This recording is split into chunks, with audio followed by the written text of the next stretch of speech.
Olá, hoje vamos falar sobre agroecologia e produção vegetal, com o recém-empossado na gerência de agroecologia e produção vegetal, Marcos Magalhães, que é administrador e tem uma larga experiência na parte de comércio internacional de produtos agrícolas.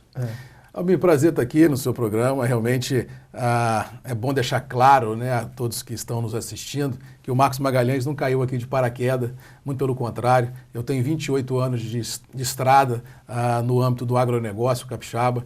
Quando eu me formei na faculdade, em 1988, quer dizer, tem muito tempo, eu entrei na cafeicultura e de lá para cá vem desenvolvendo um trabalho de transferência de informação ao campo, de palestras, e buscar soluções para os gargalos que o agronegócio vem enfrentando no Estado há muito tempo. Ou seja, eu tenho uma formação acadêmica como administrador de empresa, tenho curso na área de logística, de comércio exterior, de mercado futuro nas bolsas, quer dizer, eu tenho uma condição assim de enxergar o problema e, quem sabe, achar algumas soluções por ter essa visão macro de todo o agronegócio capixaba. Ou seja, eu chego aqui convidado pelo secretário Otaciano Neto, pelo governo Paulo Artung, para tentar achar soluções num momento tão adverso que vive o Espírito Santo na questão hídrica.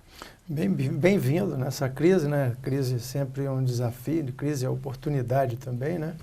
Eu acho que é uma oportunidade que as pessoas estão tendo de entender que uma coisa que era dito pelos que praticavam o ambientalismo, né? Falando sobre escasseamento dos recursos hídricos, e hoje nós estamos vendo na prática o racionamento. Isso, pela primeira vez na nossa história, acontece, né? Quer dizer, as estiagens já houveram, existem períodos cíclicos normais, até foi citado aqui pelo professor Antônio Sérgio Mendonça, um quadro que tem no Convento da Penha, de uma festa de São Pedro. Cultura de religioso lá. Aquelas procissões marítimas aqui, né? Foi feito pedido para chuva, e na época havia uma grande estiagem. Só que nos pegou agora numa situação de um preparo ambiental diferenciado, inclusive uma agricultura que está ainda não adaptada às nossas condições ambientais.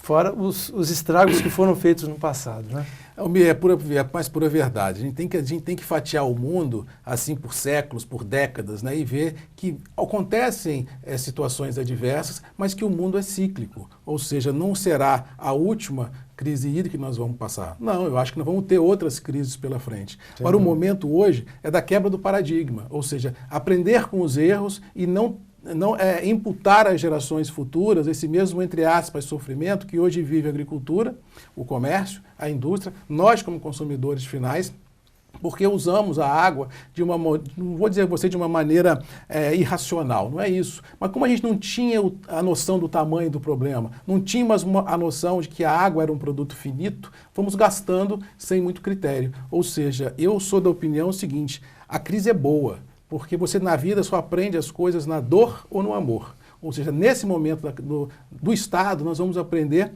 com a dor. Ou seja, nós vamos enfrentar um próximo ciclo, que porventura possa vir a ter, em outras bases, tanto a níveis empresariais quanto a nível pessoal. Ou seja, vamos ter que usar a água com racionalidade, seja na indústria, seja no comércio, seja na agricultura e seja na vida particular. E com relação aos desafios que você falou anteriormente, eu chego no governo do Estado, na gerência, dentro de um momento muito adverso. Mas eu acho que o desafio é que move as pessoas. Eu acho que o desafio é que faz surgir, não vou dizer você líderes, mas faz surgir opções de soluções. Ou seja, quando você assume uma gerência, assume uma empresa ou assume um casamento, quando você casa num momento de muita bonança, tudo é fácil. Agora, você aguentar um casamento na crise, aguentar uma empresa na crise, aguentar um Estado na crise, você tem que ser bom e saber o que está fazendo. Ou seja, eu tenho a convicção que a gente pode ter um Estado na questão hídrica melhor preparado daqui para frente, com as atitudes que o governo Paulo Artung, com as atitudes que o Otaciano tem feito, desde lançamento de barragens, essas coisas todas, e principalmente eu acho que a mensagem que fica para o governo do Estado, à população capixaba, é de que temos que repensar a maneira de usar a água. Temos que não usar a água, Almir, como um grande extrativismo. Ah, eu vou pegar por pegar. Não.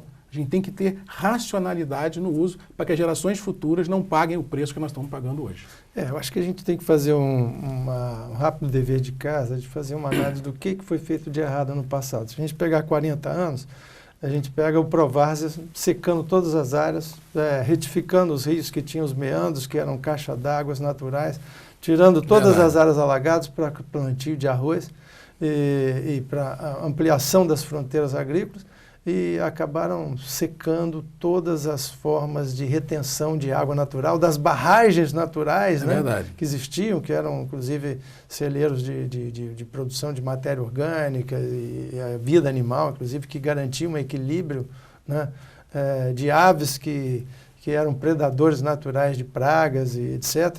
E foi mudando a agricultura de uma forma muito assim, ofensiva, né? E a gente... depois disso, que não se usava a irrigação até coisa de 30 anos atrás, né? 20 anos atrás, menos. Então, toda a cultura da agricultura foi para se introduzir espécies de alto consumo de água. Por que a gente não repensa, né, a fórmula? A pecuária, as pastagens aí... extensivas, aqueles pastos que funcionavam bem depois do desmatamento, que tinham solo fértil, hoje não funcionam mais. Não funcionam mais. A grande verdade, Almir, se você olha o negócio, a agricultura, a vida da gente pelo retrovisor, a gente vai olhar e ver quanto se errou. Não que se errou, mas quanto que se achou que estivesse acertando, baseando em situações da época que validavam aquele pensamento que não validam hoje. Então, se nós soubéssemos o que iria acontecer, a gente talvez não tivesse feito o que foi feito no passado. Mas sem assim, dúvida. Mas hoje a gente não pode... O que podemos fazer para o futuro? Exatamente. Né? Como hoje nós estamos sofrendo por atitudes tomadas no passado que nós achávamos que eram corretas e não foram, a gente tem que ter hoje a consciência de olhar para frente e entender, poxa, eu não posso continuar errando. Eu tenho que tomar atitudes que me levem a dar às gerações futuras uma garantia melhor de sobrevivência. Aí você fala na parte da irrigação. Nós vimos no passado que a irrigação no Espírito Santo era 1%, hoje é 10 vezes mais, ou 5 vezes mais, ou 8 vezes mais. Cresceu, porque o agronegócio cresceu, mas ninguém se preocupou que o manancial não cresceu na proporção que a irrigação foi. Sim. Ninguém pensou que naquela época, como nós tínhamos água em abundância, que a irrigação por canhão ou por pivô central jogava água fora. Hoje você tem as irrigações por gotejamento, que você racionaliza o uso da água. Mas nós temos que também ter o pé no chão, nós, da cidade, de saber o seguinte, não existe agricultura sem água. Sim. Não existe. Sim. Ou seja, a gente não pode imputar ao agricultor, de uma forma em geral, a culpa de tudo, porque não é. Não. Se nós temos a comida na mesa, do bife ao ovo, ao alface, ao tomate, ao cafezinho, tem água envolvido nisso. Então a gente tem que saber que todo o processo agrícola precisa de água. Mas essa água, o produtor também, de uma forma em geral, vai ter que saber que ele vai ter que usar de maneira diferente. Na realidade, as áreas urbanas são os grandes consumidores, né? Se a gente pega aquele exemplo, tem sido até citado aqui, o exemplo de Nova York, né?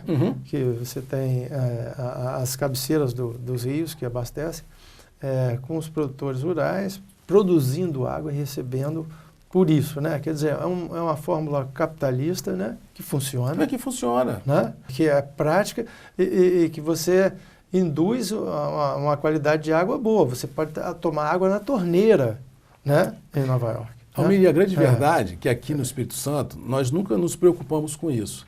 Vamos lembrar, há um ano atrás, quando nós tivemos em São Paulo a famosa crise hídrica de São Paulo, quando você ligava a televisão à noite nos noticiários, você ouvia os repórteres, porque o reserva cantareira, porque o sistema de reserva de não sei o quem está no fundo morto do reservatório. No fundo morto.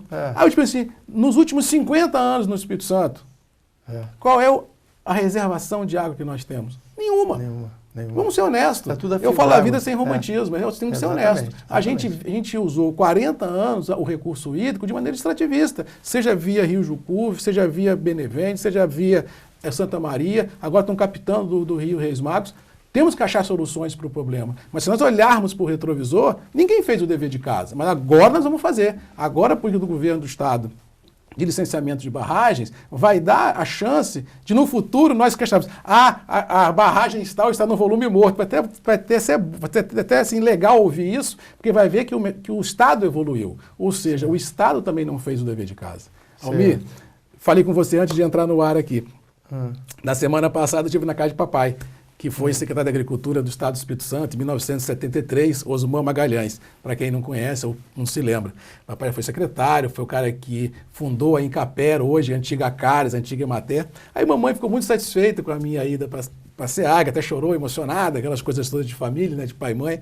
Aí eu falei assim, meu filho, eu vou te mostrar os recortes de jornal do seu pai, quando ele foi secretário, e os desafios dele. Eu falei, poxa mãe, que legal, deixa eu ver a pasta. Aí ela me trouxe uma pasta desse tamanho, todos os recortes de jornais, que na época o papai foi secretário.